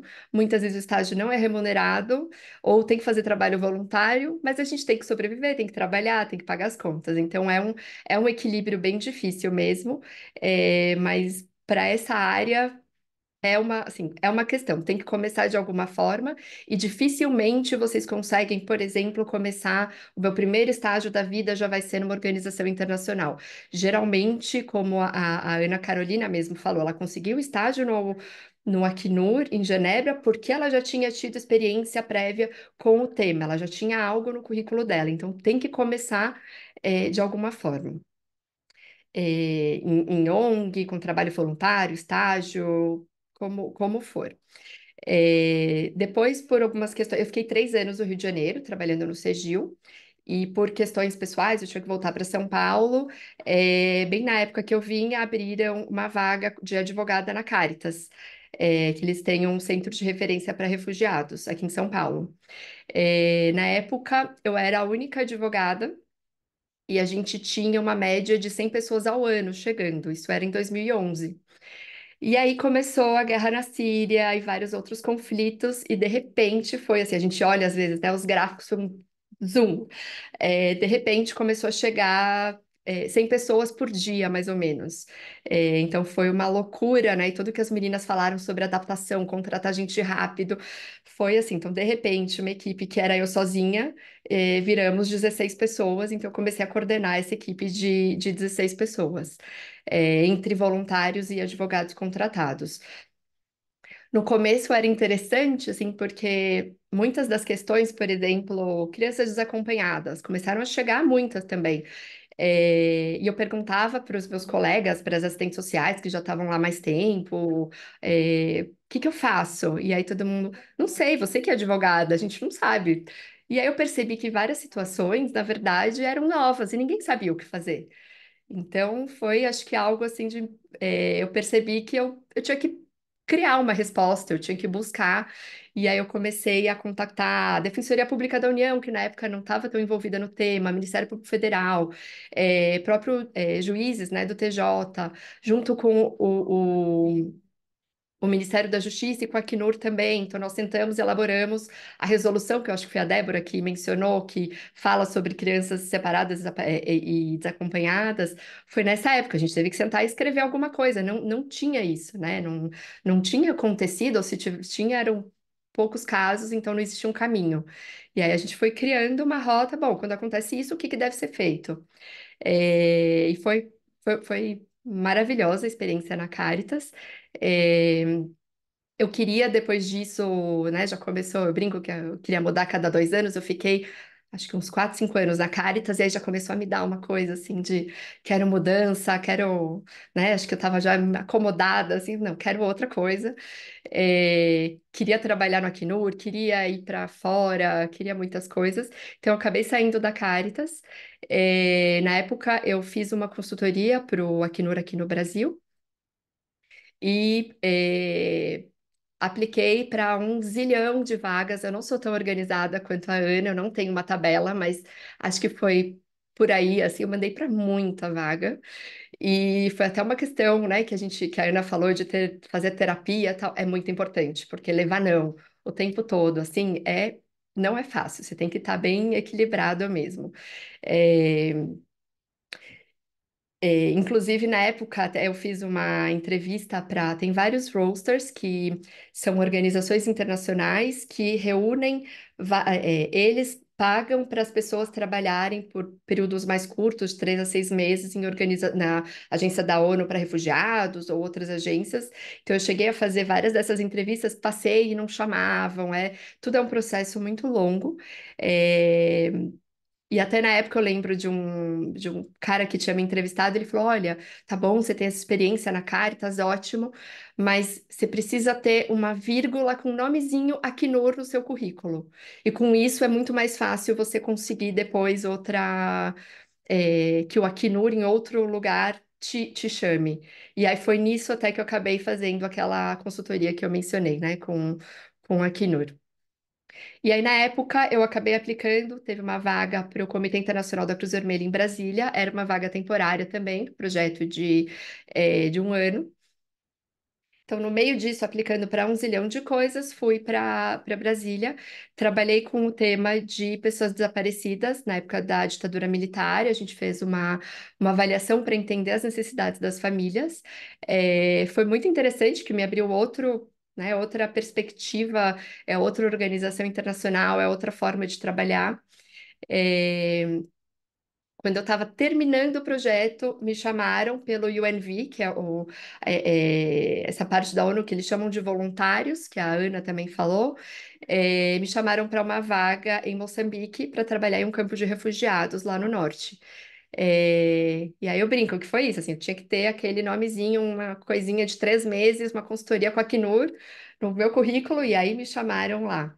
E como a Ana mencionou, apesar de chamarem de voluntário, não é voluntário, assim, eles pagam, e pagam, que geralmente para os países que a gente vai é um valor mais do que suficiente para sobreviver e sobra, porque em dólar, em um país que a moeda, né, rende muito, assim, então, quanto a isso, é como se fosse um salário. E foi muito, muito, muito legal. Eu trabalhei no campo de Maratane, com a parte de proteção. Eu apoiei Moçambique a criar a estrutura de RSD, né, de reconhecimento da situação de refugiado. Então, eles não tinham lá, tinha um campo de refugiado com 8.000 pessoas, mas não tinham um processo para reconhecer a pessoa como refugiada. E aí eu ajudei eles a criarem, a gente contratou pessoas do governo, eu dei o treinamento para essas pessoas. E é isso aí. Treinava tradutor, então a gente foi criando esse modelo, esse sistema. E também trabalhei muito com o tema de crianças lá no campo, que também chegavam muitas crianças separadas ou desacompanhadas. E aí a gente fazia reuniões para definir o melhor interesse da criança. Foi uma experiência assim maravilhosa. Ao mesmo tempo, é muito pesado fisicamente e mentalmente, estar num lugar em que você vê. Foi bem na época que também ganhou o Trump nos Estados Unidos. Tudo que existia de reassentamento na época eles bloquearam. E a única esperança das pessoas lá naquele campo, na realidade, era o reassentamento. Então, foi assim, um banho de água fria e de repente todo mundo mal, olhando como é que a gente vai viver aqui sem saber a perspectiva de que algo pode ser melhor. Então, lidar com essa desesperança generalizada, assim, foi um desafio e questões muito, sim, não simples, mas, assim, por exemplo, uma vez eu vi uma mulher, eu estava conversando com ela, do Burundi, e ela estava com duas filhas, e uma das filhas estava dormindo no chão, na minha sala, e começou a ter uma convulsão. E eu assim, que isso? O que está acontecendo? E aí ela tá com febre, porque ela tá com malária. Eu falei, ah, tá, você já foi na clínica, que tinha no campo de refugiados, tinha uma clínica, você já foi na clínica, já te deram remédio? E ela falou, não, eu fui lá, mas disseram que não tem. E eu fiquei assim, como não tem? A gente, né, o Acnur compra remédio, tem que ter remédio. Mas existe muita corrupção, eu não vou entrar em detalhes, assim, mas é, acabei indo com a criança até a clínica e consegui, com jeitinho, porque eu também não podia bater de frente com, né, com os profissionais da clínica, mas milagrosamente apareceu o remédio de malária e que era algo assim que eu estava quase saindo para comprar na farmácia da cidade mais próxima, né? Porque é algo que custa 30, 40 reais e eu olhava, gente, essa criança vai morrer, não é possível, né? Pela falta de um medicamento. Mas no final a criança recebeu o medicamento e depois disso também a gente acabou criando um sistema melhor de controle da medicação, né, da clínica lá no campo. Mas enfim, são coisas que acho que a gente, assim, não, acho que não existe preparo para surpresas que aparecem boas e desafiadoras, mas que a gente sempre aprende com elas, né? Quando eu estava em Moçambique, o UNV é um cargo temporário, como as meninas falaram, tudo é muito temporário. Eu entrei num processo seletivo, eu apliquei para ser delegada no Comitê Internacional da Cruz Vermelha. Delegados são as vagas internacionais, a forma como eles chamam, que aí sim já seria algo mais estável em termos de você vira delegado e eles vão sempre te propondo missões. E aí, com isso, eu passei, acabei voltando de Moçambique e fui para Colômbia com o Comitê Internacional da Cruz Vermelha. O CICV é diferente da Cruz Vermelha Brasileira, só para que acho que antes a Gabriela falou da Cruz Vermelha Brasileira, são organizações como se fossem primas, mas são diferentes, né? Tem toda uma. Então, a ideia do Comitê Internacional da Cruz Vermelha é atuar em contextos de conflito armado, e as Cruz Vermelhas nacionais, Lua Vermelha, Luna Roja, né? Lua Vermelha, que eles chamam nos países islâmicos, é, trabalham mais com questões de catástrofe ou outros temas, né? Aí depende muito das características de cada país. Mas eu fui, então eu trabalhava nas montanhas da Colômbia, foi muito legal, eu fiquei um ano e pouco lá. O foco do meu trabalho era é, basicamente negociar com os grupos armados. Mesmo depois, eu cheguei logo depois da desmobilização das Farc, mas ainda tinham vários grupos das Farc, que eram das Farc, que não tinham participado do processo de desmobilização e continuaram a luta armada, e também tem lá vários outros grupos paramilitares e também de guerrilha. Então, o meu foco era ir para as montanhas, tentar encontrar os chefes desses grupos armados. Eu conversava muito com as comunidades, as lideranças locais, para entender o que estava acontecendo em cada local. É, e levava essas situações para os comandantes dos grupos. Então, por exemplo, aconteceram casos de violência sexual, muito recrutamento forçado de menores. É, um grupo entrou numa região, resolveu minar, então tem muitos campos minados lá, e aí as pessoas começaram a se acidentar nas minas, ou o próprio, ou os animais também, assim, então eram, né, negociações, assim, muito interessantes. É, tem até um caso interessante, eu vou contar de formas, linhas meio gerais, assim, não posso entrar muito em detalhe, mas um grupo tinha entrado em conflito com outro, e aí nisso eles sequestraram um combatente do outro grupo. Mas quando eles viram, era um menino de 15 anos, 14, 15 anos, que tinha sido, na verdade, forçado a ser recrutado. E aí eles decidiram liberar esse menino, e aí foi muito engraçado até, assim, porque foi um dia que a gente estava em reunião geral, nos poucos momentos que eu ficava em Medellín, aquela reunião geral com toda a subdelegação, tinha, sei lá, umas 30, 40 pessoas, todo mundo mais arrumado, tal. E aí eles ligaram para, através de um líder local, me ligou, falou, olha, eles decidiram liberar, eu já sabia da situação, eles estavam dizendo que iam liberar já há algumas semanas, mas nunca chegava o dia, e aí nesse dia eles ligaram e falaram, venha hoje. Só que eles estavam a umas 6, 7 horas de distância da gente, e aí abandonei reunião, né, todas aquelas coisas importantes, mas burocráticas e tal. Tchau, reunião, eu e minha chefe entramos no carro e fomos lá. E aí quando a gente chega, a organização tem várias regras de segurança que você tem que cumprir, então tem que estar sempre com o celular e um rádio o satelital, que eles chamam, satélite, telefone satélite que pega em todos os lugares. Não deixaram a gente ir com telefone, não deixaram a gente ir com telefone satélite, não deixaram a gente ir com o nosso carro, nem com mais ninguém, só pôde eu e a minha colega, que é uma italiana. Então, outro colega colombiano que estava junto não pôde ir. E a gente teve que ir de carona com outra, assim, foi assim, rompendo todas as regras de segurança, e já começou a escurecer. Tudo que, assim, geralmente lá você pode trabalhar das seis da manhã às 6 da tarde, depois tem toque de recolher, todas as regras, assim, a gente, óbvio, falando com os nossos chefes, falando com o representante da delegação em Bogotá e tudo, eles né, foram permitindo que a gente rompesse as regras de segurança. E aí a gente chegou num lugar e falaram, bom, agora vocês têm que caminhar por 1 hora para chegar onde ele está.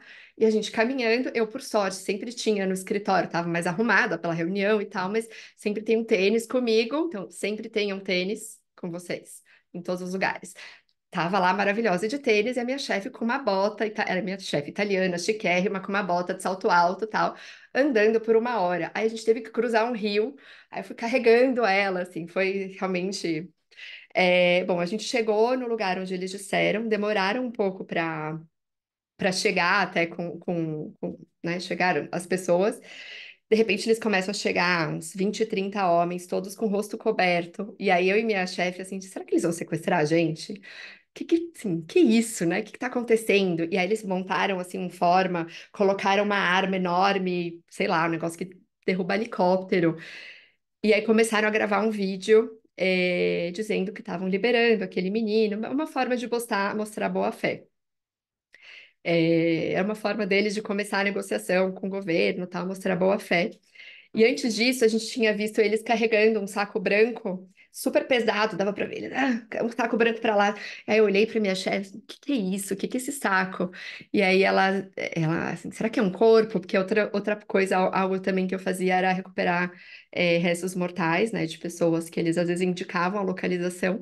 Tipo, será que é um corpo que eles vão entregar também pra gente? O que é isso? Assim, bom, fizeram lá a gravação deles, não sei lá.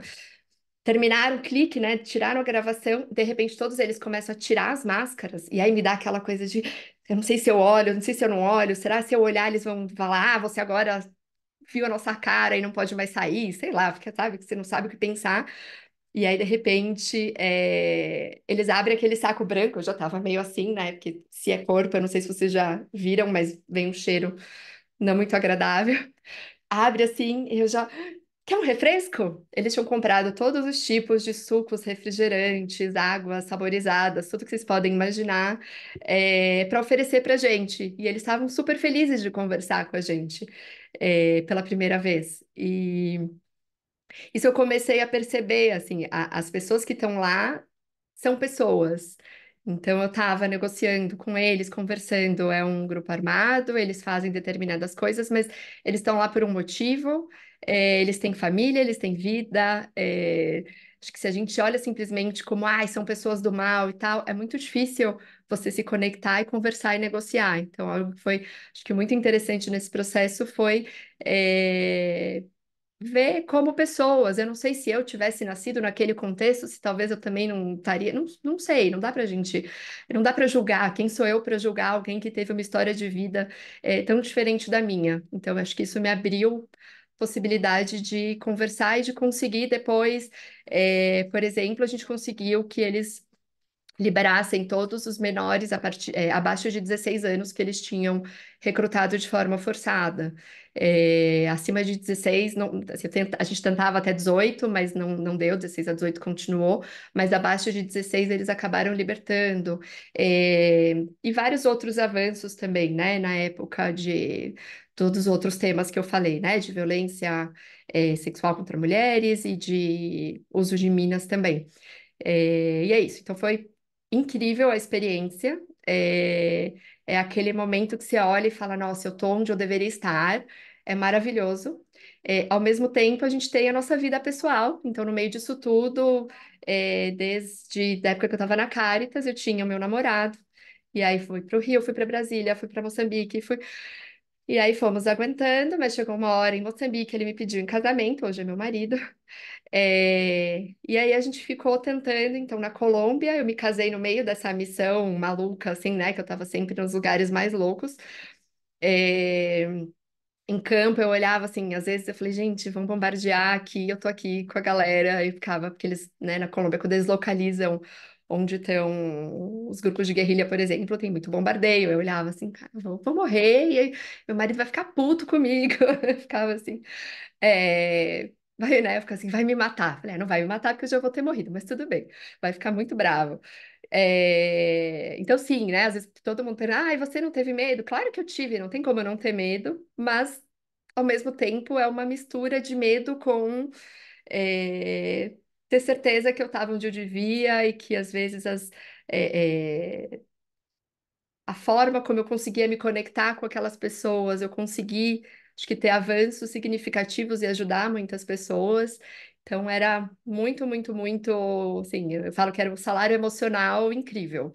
É, Depois dessa missão, eu voltei para o Brasil. A ideia era ficar aqui uns 3 meses. E aí, pela primeira vez, meu marido tinha topado ir comigo para a próxima missão. A gente ia para o Azerbaijão. Só que eu ia ficar na fronteira com a Armênia, que era um lugar bem complicado. Tem Nagorno-Karabakh, é uma área disputada entre os dois países. E aí, nisso, eu fiquei grávida. E sempre foi um plano para mim, assim, eu sempre quis, né? A vida profissional é muito importante, mas para mim a vida familiar também. E aí eu estava grávida, eu conversei com o pessoal de lá e falaram, não tem condição de você ir para essa missão, essa região, não tem assistência médica, não dá. E logo depois, isso já era 2020, começou a pandemia. Então, acabei me afastando, eu tive que me afastar da Cruz Vermelha. Depois eu poderia, eu tinha 2 anos para dizer que eu quero, né, quero voltar. Então, eu me afastei, fiquei aqui, nasceu a filha e tudo, pandemia, aquela loucura. E aí eu acabei engravidando já, falei, já vamos engatar logo a segunda, né, para não ter grande espaço e tal. E aí eu comecei a ver que mudaram muito também as minhas prioridades. Então, aquela vida que eu me imaginava antes, nossa, que maravilha, ficar 2 anos em cada lugar e mudar e conhecer lugares novos e gente nova e fazer coisas diferentes. Hoje eu olho para isso e admiro e falo, nossa, que legal, mas hoje eu não conseguiria mais, não me vejo mais fazendo isso porque eu tenho 2 filhas, que hoje têm 2 e 4 anos, super felizes na escola, e aí eu olho e falo, nossa, eu vou tirar elas da escola. Então hoje qualquer mudança, às vezes eu fico assim, ai, vou para Brasília, tem uma possibilidade, ou Roraima, eu já começo a pensar 2 vezes, porque qualquer mudança agora já envolve a vida de várias pessoas, né? Então mudam muito as nossas prioridades também.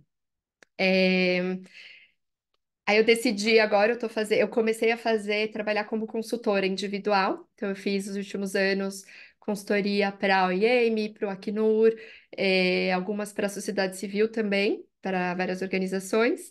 E eu decidi fazer outro mestrado, o mestrado internacional, apesar de ser maravilhoso, né, o LLM ou o MBA, ele não tem validade no Brasil, o processo para reconhecer é super difícil.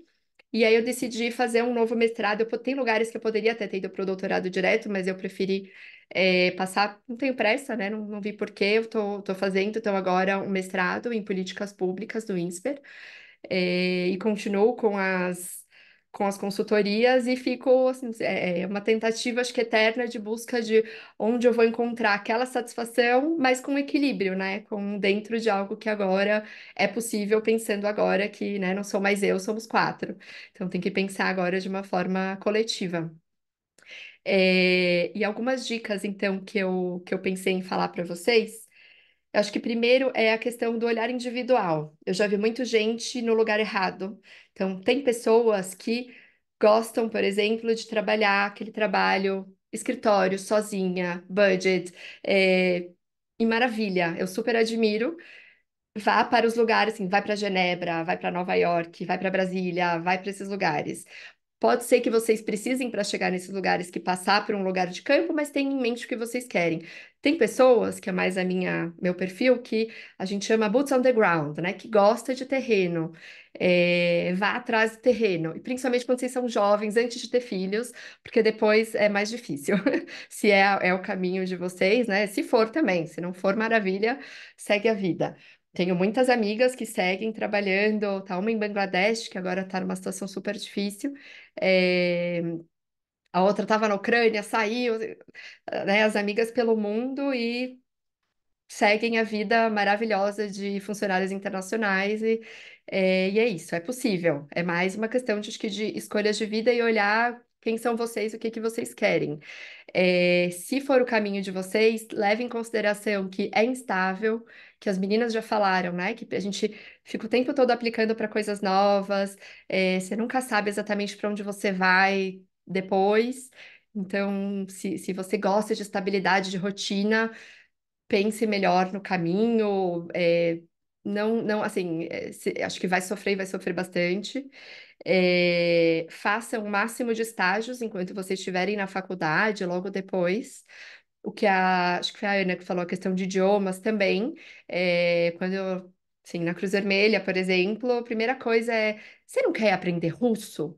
Porque, nossa, imagina, brasileiros, é maravilhoso que, né, são bem recebidos em qualquer lugar, mas vai fazer russo, porque aí a gente pode te mandar para vários lugares, então, que era, né, seria meu próximo passo se eu tivesse continuado na Cruz Vermelha. Idiomas, então tem que falar assim, inglês, óbvio, é, francês, espanhol, o que for, assim, mas acho que o máximo que vocês puderem investir nesse momento em idiomas, isso é algo que se eu pudesse falar para a versão jovem da Vivian, teria sido foque mais, vai fazer mais Eu fiz um pouco de intercâmbio, assim, mas acho que eu teria feito até mais. É, e a questão de saúde física e mental, faça terapia, vocês têm que se conhecer, tem que ter esse acompanhamento. Eu tive no meio desse caminho um pouco de estresse pós-traumático quando eu voltei da Colômbia, por isso até que eu tinha tirado aqueles meses. É, por desenterrar muito corpo, eu comecei a ter uma leve alucinação, e eu via aqui na praia minhas sobrinhas brincando, eu olhava como se fossem corpos, assim, é estresse pós-traumático, acontece bastante, e ficou tudo bem, porque na época eu estava fazendo acompanhamento. E saúde física também, fazer esporte, tem que buscar o que que faz bem para vocês, né? Acho que tem que ter a sua forma de se equilibrar. Então, por exemplo, na Colômbia, eu estava às vezes no meio do nada, e aí eu fazia yoga pelo computador de manhã, de tarde, de noite, assim, é uma forma que eu tinha de me reequilibrar um pouco. É, e eu acho que é isso. É isso, eu estou à disposição aqui para as perguntas de vocês. E eu espero ter contribuído um pouco e não desanimado. Espero ter animado vocês para essa carreira que é desafiadora, mas é incrivelmente satisfatória também. Obrigada, Vivian, obrigada também. Acho que foram três relatos delicados, né? Porque foram as vidas de vocês até este momento, mas foram relatos sinceros e transparentes sobre as dificuldades, mas também sobre as questões que nos tornam gratas por estarmos, né, realizando esse trabalho humanitário internacional, né? Que é um trabalho difícil, é um trabalho estressante, mas também é muito gratificante, como foi dito pelas três, em momentos diferentes desses relatos. Acho que para encerrar hoje, tem uma pergunta que a gente pode transformar, talvez, num pequeno debate aqui entre as três, que podem trazer as suas concepções disso. Teve o Guilherme que nos perguntou o seguinte: ele gostaria de saber como é realizado o planejamento para lidar com eventuais diferenças culturais, religiosas entre as pessoas, entre os nativos, entre os refugiados, principalmente levando em consideração a crescente onda de extremismo. E ele deu o exemplo dessa onda de extremismo que cresce na Europa, principalmente atualmente no Reino Unido. Não sei se alguém quer começar, quer dizer o que pensa, como se preparou para isso também, ou como viu a organização se preparando para isso. Eu Eu posso falar posso. um pouquinho Ah, do desculpa. Acnur. Não, vá, pode Não, falar. eu vou só fazer assim, uma observação. Eu não sei se tem muito esse preparo. A gente tem palestras, tem às vezes alguns workshops, mas não sei se isso prepara a gente tanto para a vida real. Acho que é muito na prática. É, algo que eu sempre tentei fazer, assim, foi quando eu chego num país novo, a primeira coisa é escutar, ficar 2, 3 semanas, um mês, aí depende do tempo que você tem, escutando, conhecendo melhor a cultura, conhecendo as pessoas, né? Eu brinco, eu tenho que chegar, primeiro eu tenho que fazer a equipe gostar de mim para depois eu começar, né, a virar, que eu brinco, às vezes eu viro um trator e vou fazendo um monte, mas antes a gente tem que conhecer bem as pessoas, tanto a sua equipe, que é super importante, mas também a cultura local, para a gente não, justamente não ser essa pessoa que está desrespeitando a cultura local, né?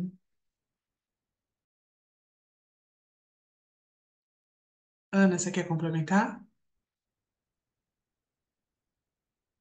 Tá, aí. Agora. Não, eu acho que isso realmente é o primeiro passo. Acho que quando a gente chega, a gente precisa conhecer a cultura de onde a gente está e se adaptar também, porque a gente está vindo de fora, né? E eu acho, e o que eu ia comentar é exatamente isso. O Acnu, a gente tem as pessoas que trabalham, o staff internacional, né? E os funcionários nacionais. E eles têm uma parte muito importante nessa questão de combater esses estereótipos, de nos ajudar a desenvolver estratégias que são adaptadas ao lugar. Então, a estratégia que a gente pode aplicar no Reino Unido ou que a gente pode aplicar em Genebra vai ser muito diferente da estratégia que eu vou aplicar na Mauritânia, por exemplo. É muito baseada na cultura local, em como as pessoas têm essa visão. E mesmo se você pensar em diferentes regiões do país, a forma que a gente lida com essas diferenças culturais são muito diferentes, porque mesmo a maior parte, por exemplo, na Mauritânia, a maior parte dos refugiados, eles estão em Bacicu, que é perto da fronteira com o Mali. A maior parte dos refugiados vem do Mali para a Mauritânia. E lá, apesar da gente ter mais de 220 mil refugiados, a cultura deles é muito parecida com essa parte do país da Mauritânia, que é a cultura nômade, é a cultura rural mesmo, de tentar conseguir extrair da terra, que é muito seca, né, alguns frutos e de fazer criação de gado de pequeno porte. Então, a cultura é mais parecida, as tensões são com relação ao acesso aos recursos naturais, que são muito poucos, pouca água. Então, todo o investimento que a gente faz para refugiados, por exemplo, a gente também faz para as comunidades locais. Então, não tem um projeto que a gente diz, olha, isso aqui é só para refugiado. Não, tem projetos que têm mais foco em refugiado, tem projetos que têm mais foco na comunidade local. Então, isso é uma das coisas importantes, que é muito diferente dos refugiados que estão aqui em Nouakchott, que é no setor urbano, porque aí a gente tem menos serviços que a gente oferece e eles estão mais integrados nos sistemas urbanos então tem muito preconceito, o estilo de vida deles é mais diferente do estilo de vida das pessoas que estão aqui. Na Mauritânia existe muito racismo também e a maior parte dos refugiados são de pele negra, então é realmente é outro desafio do que o que tem na fronteira, apesar de ter mais refugiado lá do que aqui. E aí aqui eu trabalho muito mais de conversar, de criar oportunidades para que essas pessoas possam dialogar e engajar a sociedade civil local nessas iniciativas que a gente tem com os refugiados, para tentar, mas não tem uma fórmula.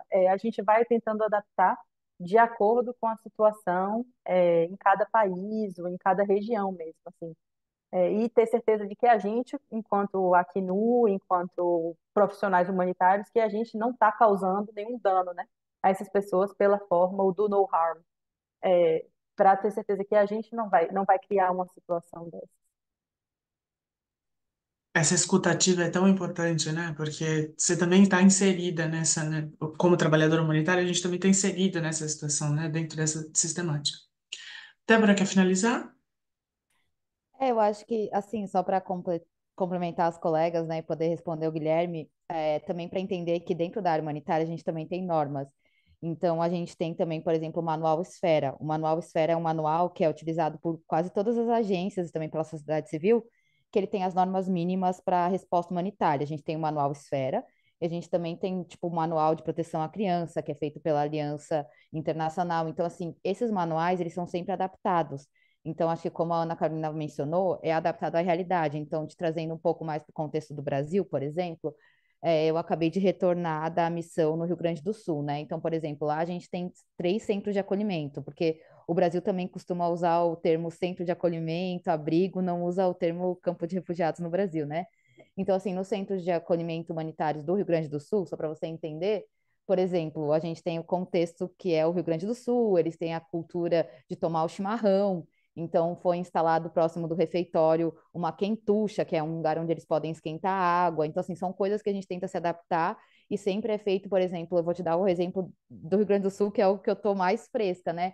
Existem sessões informativas junto com a comunidade, né? E eu mencionei que eu trabalho ali na área de proteção, a Vivian também, mas no Brasil também a gente tem uma área que trabalha no centro de acolhimento que chama participação comunitária. E a participação comunitária vai trabalhar muito isso do que você está trazendo, a questão da religião, da cultura, dos costumes. Então, a área de participação comunitária vai tentar escutar aquela comunidade, né, ver quais são aquelas necessidades e a partir daí pensar em algumas atividades, né? Então, por exemplo, agora quando eu estava em Porto Alegre, a gente organizou um campeonato de futebol porque tem uma quadra próximo do centro de acolhimento de Porto Alegre. Então, as crianças estavam muito ociosas, elas estão de férias escolares, então muitas não estão na escola porque a escola foi alagada. A gente fez o campeonato também para elas se conhecerem, porque o centro inaugurou faz mais ou menos um mês. Então, algumas crianças estavam em outro centro de acolhimento juntas, outras se conheceram ali. Aí a gente tem a questão de alinhar com a saúde, por exemplo, com o posto de saúde para fazer uma ação de higiene bucal. Aí a gente tem a questão das festas, né? O que comemora, o que não comemora. Então, sempre essa escuta da comunidade, acho que a Vivian também trouxe isso. Então, isso é muito presente quando a gente está numa operação humanitária, de você escutar a demanda daquela comunidade e adaptar o local onde elas estão acolhidas conforme a necessidade. E assim, pelo menos no Brasil, a gente tem dialogado muito com o Estado. Então, acho que assim, como a gente tem determinadas políticas públicas, né, a gente tem o SUAS, a gente tem a educação pública, a gente dialoga com a Secretaria do Estado da Educação, dialoga com a Secretaria de Saúde, dialoga com a assistência, porque o nosso objetivo maior aqui, como a gente tem a rede, é que as pessoas possam acessar o serviço que já é ofertado. Então, a gente é um facilitador para que ela acesse aquele serviço, né? Em nenhum momento as Nações Unidas quer substituir o papel do Estado, mas sim a gente, pelo menos no Brasil, a gente tem muito esse movimento de favorecer para que a pessoa acesse aquele direito, para que ela faça matrícula na escola, como a Vivian mencionou, a pessoa ficou doente e não teve acesso ao medicamento. Ela foi no posto sem documento, ela não teve atendimento, por quê? A gente precisa dialogar com aquele posto de saúde, está acontecendo alguma coisa em relação à população migrante refugiada, a gente precisa de uma advocacy para que eles entendam qual documento vale, que essas pessoas têm acesso e têm direito ao atendimento mesmo sem estar documentada. Então, é feito muito esse levantamento e do diálogo com a sociedade civil e com o poder público. Eu acho que também é importante esse papel das Nações Unidas ficar claro, assim, que em locais onde a gente tem um Estado atuante, desse diálogo com o Estado, que também é uma coisa que a gente faz enquanto Organização das Nações Unidas. Perfeito. Nossa, acho que para todos que estão aqui presentes foi super enriquecedora a manhã de hoje, porque a gente descobriu três formas, três caminhos completamente diferentes entre si, mas que todos, de forma tão gratificante, contribuem porque a gente aqui na universidade, a gente tem um foco bastante da pesquisa em desenvolvimento e sustentabilidade. Então, contribui para as futuras gerações, né, para a consecução e obtenção dos direitos humanos. Então, acho que isso é essencial, que a gente tenha esta cultura desse diálogo, a cultura desse desenvolvimento, mas a cultura desse pertencimento, deste respeito, e que também é inerente a este trabalho tão importante. Muito obrigada às três por alinhar aí fusos horários, agendas e estarem conosco hoje nessa data tão importante e nesse evento que para nós é tão importante para a universidade, mas também para a Cátedra Sérgio Vieira de Mello. E para mostrar para os nossos alunos as possibilidades que os cursos que estão atualmente envolvidos nessa temática, Direito e Relações Internacionais, vêm oferecer, além dos clássicos concursos, como a gente já mostrou aqui hoje. Então, muito obrigada às três. Aos que estão presentes e são alunos da universidade, não esqueçam de preencher o formulário de presença, que já está aí no Moodle, para vocês poderem receber os respectivos certificados. As nossas palestrantes, obviamente, não precisam preencher, a gente envia para vocês. E muito obrigada por todo o apoio aí de Relações Públicas pela realização do evento de hoje. Obrigada, gente. Até a próxima.